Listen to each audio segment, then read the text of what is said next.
Welcome to our next tutorial in GIMP. We'll go over more tools that have been used in GIMP to create different effects in your image. The tools we'll go over for this part of our tutorial will include the clone tool, the healing tool, the perspective clone tool, the blur and sharpen tool, the smudge tool, and the dodge and burn tool.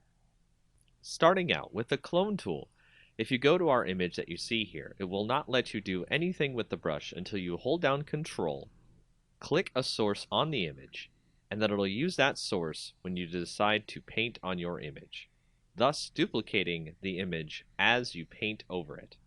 The next tool, the healing tool, allows you to heal parts of the image much like in Photoshop when you want to fix parts of your image that have blemishes on them or other various problems. Much like the clone tool, you have to set a part of the image that you would like to use as the basis for healing the rest of the image.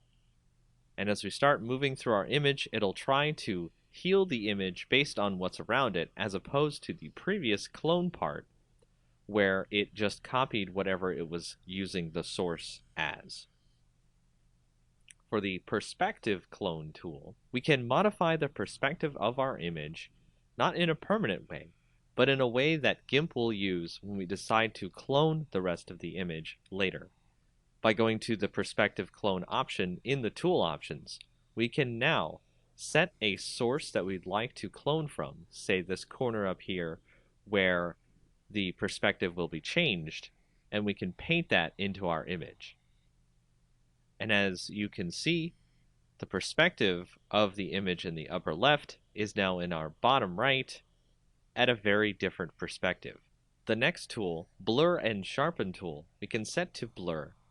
And then on our image, we can start blurring out parts of the image as we need to.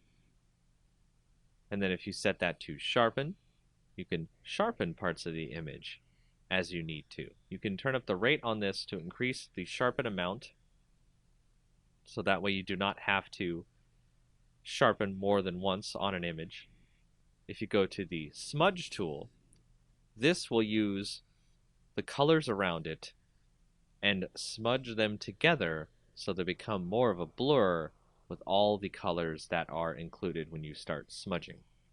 The next tool, the dodge and burn tool, allows you to dodge, which is lighten up the colors in an image, but also do burn, which allows you to darken the colors in the image, creating more vibrant color as necessary. And those are some of the more advanced tools you will use in GIMP.